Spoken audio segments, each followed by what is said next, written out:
Soy Jesús Gerardo y en el video anterior estuvimos hablando del enigma de la estrella de Belén. Te voy a dejar el video en la descripción y lo podrás ver posteriormente. No necesitas la información de ese video para poder escuchar y ver el contenido de este. Así que lo podrás ver de manera totalmente autónoma. Pero te doy un resumen. Comentamos que la estrella de Belén era un enigma porque prácticamente solamente el Evangelio de San Mateo la mencionaba. Descubrimos que la fecha del nacimiento de Cristo ni siquiera la sabíamos. La fecha de la Navidad fue elegida de manera un poco arbitraria, pero sin embargo, incluso el cálculo del año de su nacimiento de Cristo fue erróneo.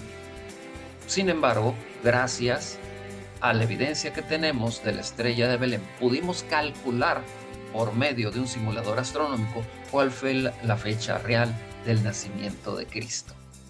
Y de ahí derivamos al tema del día de hoy. ¿Quiénes fueron los Reyes Magos? ¿De dónde venían? E inclusive, ¿a dónde fueron a parar sus restos?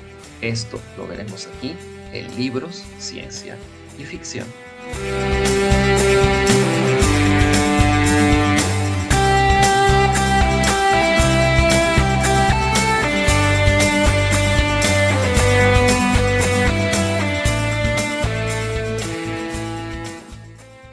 Todo un enigma envuelve a los sabios de Oriente. Lo que en la actualidad conocemos se debe a que, más que nada, es leyenda o tradición, más que hechos reales. Las únicas referencias que se tienen sobre ellos provienen del Evangelio de San Mateo y de algunos apócrifos, y en ninguno de ellos los califican de reyes. A decir verdad, en los textos originales la palabra sabios es derivada del griego magoi o el latín magi. Dichas palabras parecen provenir a su vez de una palabra llamada magu, nombre dado a los sacerdotes persas en la religión zoroástrica. Durante muchos años se consideró a los sacerdotes como los depositarios de todo conocimiento importante, no solo las técnicas para propiciar a los dioses, sino el estudio de los cuerpos celestes y sus supuestas relaciones con los asuntos humanos, lo cual era muy tradicional en Babilonia. En otras palabras, eran astrónomos astrólogos. Los judíos que siglos atrás habían sufrido el destierro en Babilonia conocieron la categoría de los magos de dichos sacerdotes, lo cual podía dar lugar a que San Mateo los denominara de dicha forma. Otras versiones, en cambio, los identifican como sacerdotes de Mitra, un dios solar con ciertas pautas con semejanza a Cristo. Lo cierto es que nunca se les denominó en los textos como reyes. En los primeros siglos del cristianismo, la palabra mago se denominó como algo no grato, sobre todo para los cristianos, pues le recordaba la confrontación de Simón el Mago con los jefes de la iglesia. Simón el Mago había sido acusado de hechicería e incluso de dar origen al gnosticismo cristiano y a la herejía de los simonianos, que duró 2 siglos. Por lo mismo, los magos de Oriente fueron transformados por la tradición en los reyes de Oriente y al cabo de un tiempo en los reyes magos. En un principio, el número de los magos fue indeterminado. En las pinturas de las catacumbas romanas fueron a veces 2 y otras 4. La iglesia en Siria creyó que eran 12, que prefiguraban a los 12 futuros apóstoles. Algunas tradiciones, como las de la iglesia copta, elevaban el número a 60 y citan los nombres de más de una docena de ellos. Finalmente, en el siglo IV, su número es fijado en 3 por Orígenes, un conocido escritor eclesiástico. La leyenda dorada de los Reyes Magos nació hacia el siglo IV de nuestra era. Se encuentra en el Opus Imperfectum in Matthew, redactado en latín por un escriba iraní cristiano. Sin embargo, los investigadores más versados en esta obra han dejado en manifiesto que este libro fue inspirado a su vez en el llamado Libro de Sed, redactado en el siglo III de nuestra era, en la región de Edesa. En la leyenda, los reyes tienen cada uno un reino y esperan una estrella en el cielo cuyo significado conocen perfectamente. Eran religiosos y justos con sus pueblos. En el siglo II empieza la iconografía de los Reyes Magos. De vuelta a sus países, los reyes vivieron piadosamente en la religión de Jesús, en la cual supuestamente fueron instruidos por el apóstol Santo Tomás. Sí, Santo Tomás, llamado el gemelo, aquel que dijo que para creer en la resurrección de Cristo necesitaba meter sus dedos en sus llagas y en su costado. De esa manera, los reyes abjuraron de sus prácticas paganas hasta que en el año 70, ya muy avanzados en años, sufrieron el martirio. En el siglo V, el Papa San León habla de ellos como si hubieran existido realmente y fija su número en 3. En el siglo VI, la iconografía les da a los magos una premeditada diferenciación de edad. Dos de ellos son representados con barba y el tercero sin ella. En el siglo IX, hacia el 845, en el Liber Pontificalis de Rávena, aparecen nombrados como Beitzea, Melchior y Gaspar. El antes mencionado Beda el Venerable recoge los nombres y atributos de los Reyes Magos en uno de sus textos y nos dice: el primero de los magos fue Melchor, un anciano de larga cabellera cana y lengua barba. Fue él quien ofreció el oro, símbolo de la realeza divina. El segundo, llamado Gaspar, joven imberbe de tez blanca y rosada, honró a Jesús ofreciéndole incienso, símbolo de la divinidad. El tercero, llamado Baltasar, de tez morena, testimonió ofreciéndole mirra, que significa que el Hijo del Hombre debía de morir. A raíz de ese texto, los artistas empezaron a representar a los magos de acuerdo a estas determinadas edades. De esta manera, los magos venían a simbolizar las 3 edades del ser humano: 60, 40 y 20 años, tal y como lo expresa el catálogo Sanctorum de Petrus et de Nativilus en el siglo V. Otro cambio importante fue el cambio del origen de Baltasar.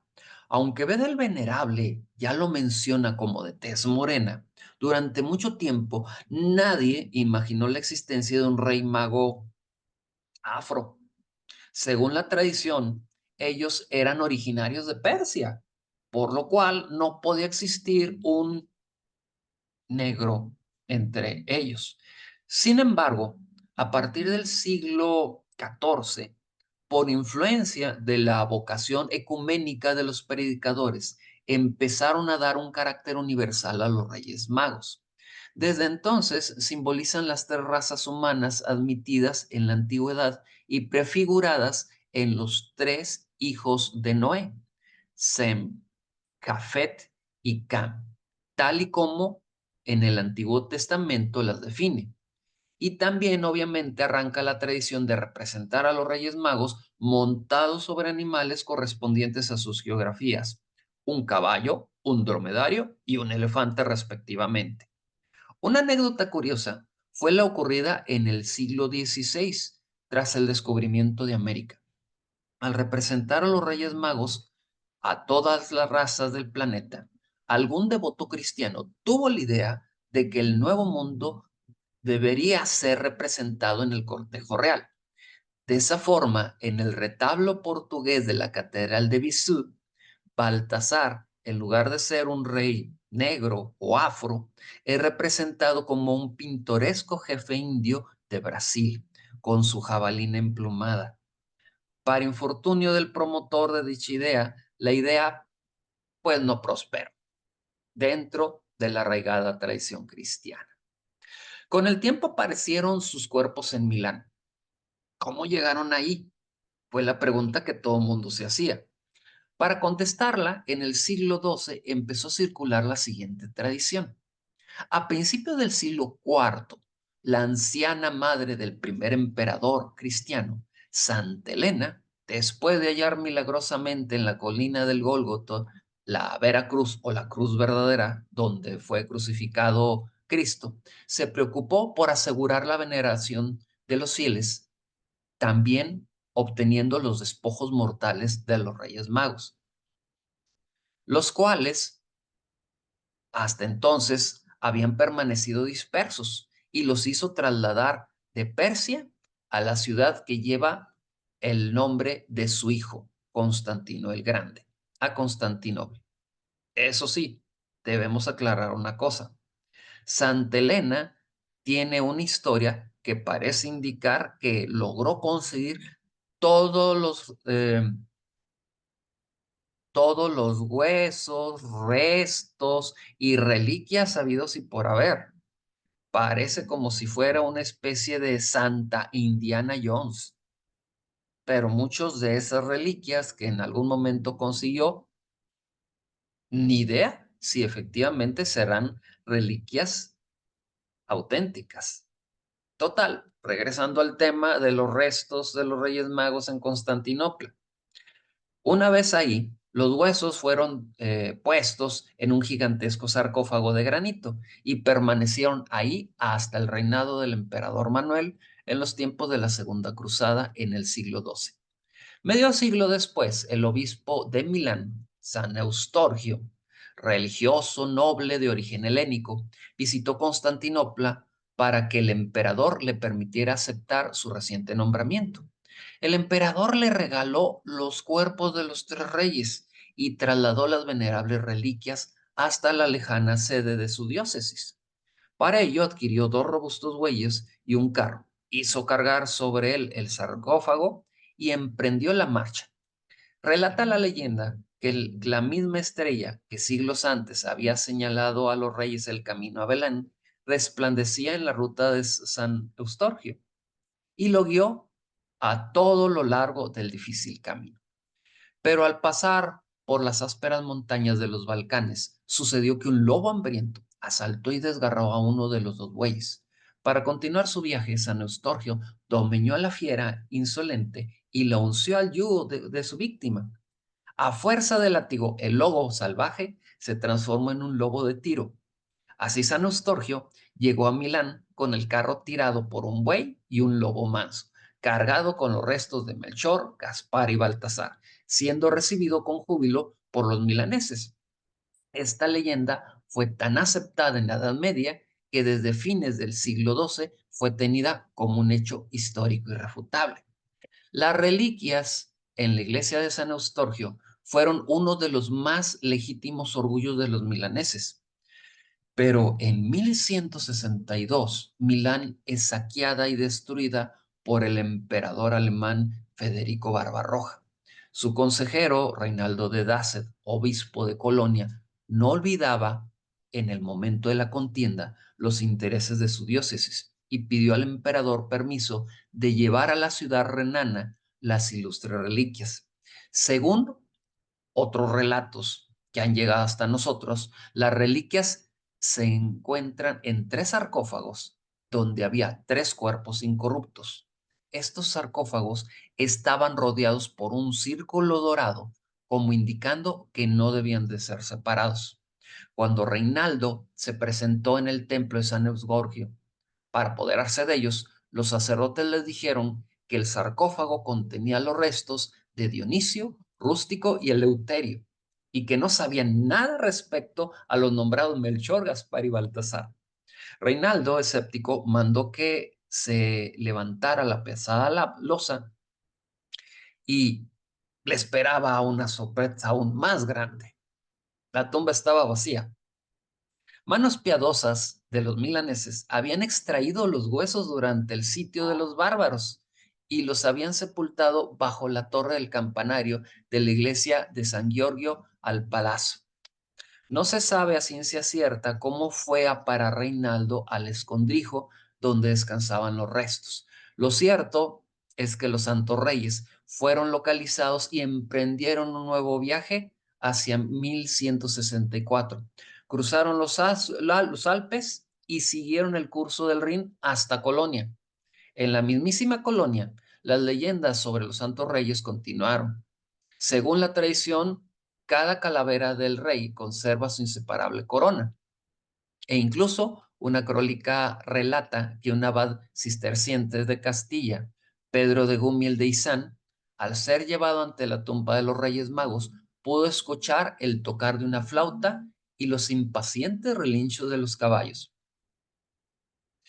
En la ciudad, esta ciudad data del siglo 50, digo, del año 50 de nuestra era, y fue mandada a fundar por el emperador romano Claudio, quien se dice la creó en honor de su mujer, la emperatriz Agripina, madre de Nerón. El emperador Claudio quería convertir esta colonia en un sitio de descanso para los veteranos de su ejército, para que las orillas del río Rin tuvieran un sitio ideal para pasar ahí sus últimos años después de haberles servido.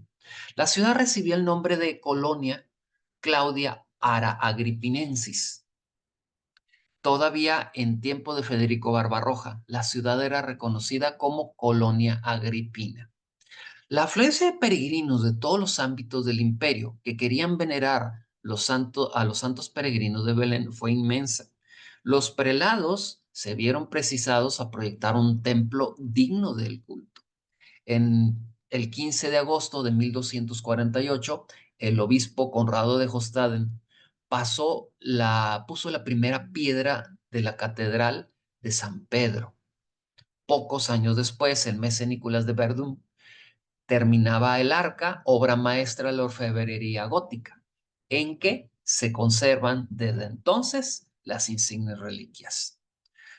La actual configuración de la catedral presenta 7 capillas. La tercera corresponde a la tumba del arzobispo Conrado de Ostaden y la cuarta a las reliquias de los 3 santos reyes.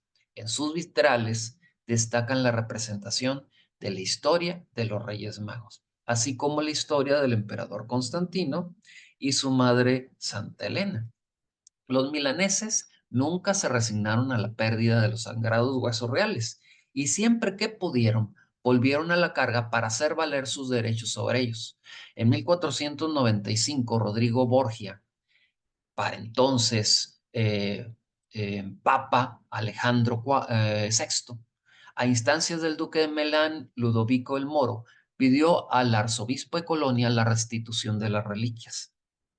Pero el sucesor de Reinaldo se negó. Tampoco tuvieron éxito las gestiones de Pío IV, que era milanés, Gregorio III y el rey de España, Felipe II, que a la sazón dominaba el milanesado. Finalmente, en la frontera entre el siglo XIX y el siglo XX, triunfó la habilidad diplomática del cardenal Ferrari, arzobispo de Milán, que obtuvo la restitución de una tibia, un húmero y un esternón. Esos 3 huesos hicieron el viaje en tren vía Basilea, Lucerna, ¿cómo? Y a su llegada fueron transportados con gran solemnidad a San Eustorgio y colocados en el antiguo sarcófago. Sin embargo, la parte principal de las reliquias de los magos se encuentra en la Catedral Gótica de Colonia, donde también han pasado por momentos difíciles. Por ejemplo, los bombardeos de la Segunda Guerra Mundial. Los aliados bombardearon Polonia en un intento de acabar con la Alemania nazi. Los mandos militares aliados fueron muy precisos para con sus pilotos de bombardeos en cuanto a advertirles que por ningún motivo arrojaran bombas a la catedral. Sin embargo, por un descuido, 14 bombas hicieron impacto en ello, perforando algunas bóvedas. Cuando finalmente los estadounidenses ingresaron a Colonia el 6 de marzo de 1945, vieron que en la catedral el altar mayor había desaparecido. Y aunque parte de la construcción estaba intacta, todas las reliquias no estaban, entre ellas las de Santa Úrsula, así como las de los Reyes Magos. Nuevamente los santos Reyes Magos habían sido extraídos de la catedral, en esta ocasión para resguardarlas de los bombardeos y demás consecuencias de la guerra. Por fortuna, un par de meses más tarde, se supo que las reliquias habían sido encontradas accidentalmente por un joven oficial de Oklahoma que exploraba una mina de cobre abandonada cerca de Siegen, en Westfalia. Y de esa fecha para acá, nuevamente las reliquias de los Reyes Magos se encuentran expuestas en su nicho en la Catedral de Colonia, donde cualquiera de nosotros podemos ir a visitarlas. Y esta es la conclusión de la historia de los Reyes Magos. Si te gustó el contenido de este video, no olvides darle me gusta, déjanos un comentario, por ejemplo, algún otro tema que te gustaría que abordáramos. Suscríbete, dale a la campanita para que puedas recibir las notificaciones de los siguientes videos que estemos elaborando y visita nuestras redes sociales. Soy Jesús Gerardo y nos vemos en nuestro próximo video.